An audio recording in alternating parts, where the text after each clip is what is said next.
Now let us create an object of vector and insert some elements in this one. Now let us look at an example how to use these containers. So first I will take an example of vector and show you. See, for using vector, I must include vector header file. Then inside main function, I will create an object of vector. As it is a type of template, so I should mention what type of data I am going to store in this one. Suppose I want to store integers. So here I can write any of the primitive data types like integer, float, double, char or anything.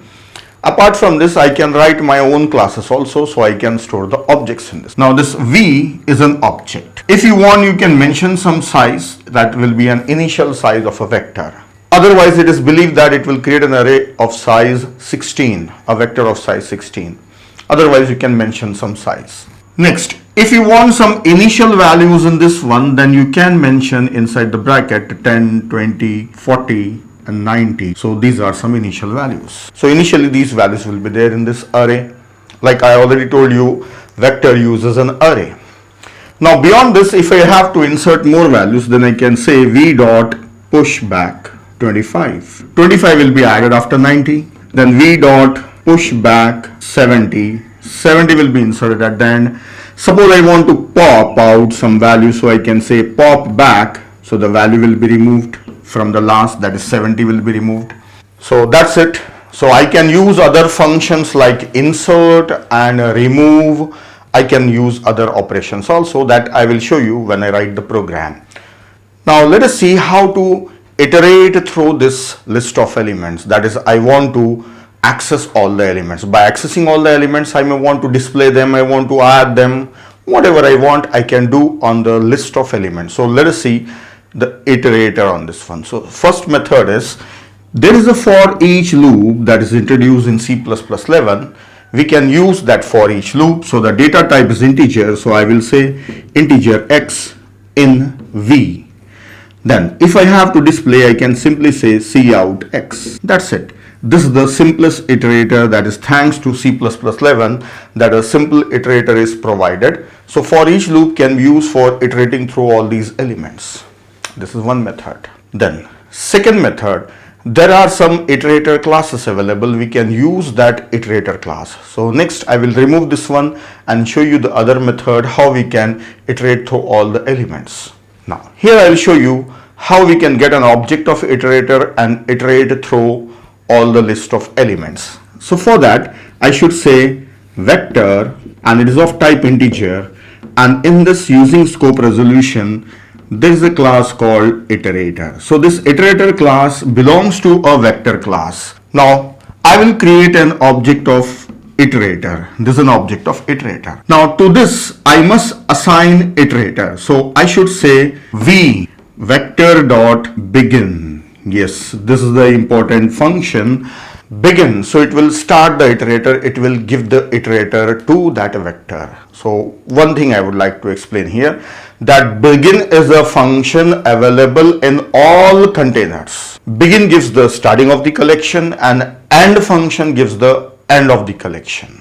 And there is similar function, that is begin and end also, which gives the end of the collection. And there are other functions also like begin and end, which helps in traversing a collection from the rear end. So reverse traversing is possible. So let us use this iterator and access all the elements. So I'll just remove it from here and I will write it here. For itr assign v dot begin and itr is not equal to v dot end, then itr, that is iterator plus plus, then I can say cout star iterator. So star I have to use because iterator is like a pointer to the elements inside this collection. So I can dereference and display the item. Now this iterator itr will be going through all the elements 10, 20, 40, 90 and 25, so on. So from beginning to end.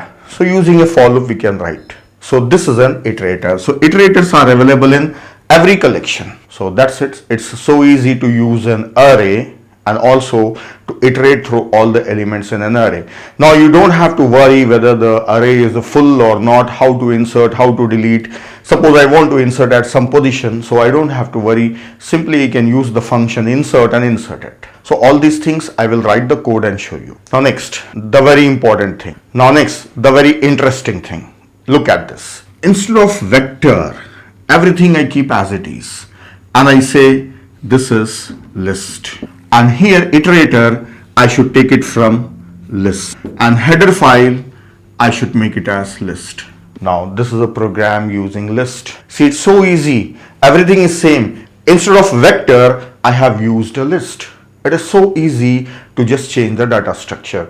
Now this program will be using linked list inside. Now more. Instead of linked list, I can say forward list. Now this becomes a single linked list. You know well now where all I have to make changes. Forward list and header file also I should. Now this becomes a single linked list. Now same, I can say set. The iterator is also from set. But only thing is, I cannot initialize it like this, and I don't have pushback function. I have to use different functions for set. For set we have the function called insert. It doesn't provide pushback or a push front functions are not there. So anyway, I have to change the function. But for containers like vector, list, forward list, dequeue, operations are same. Operations are same. So that's how it's very easy. So you don't have to worry how this data is stored.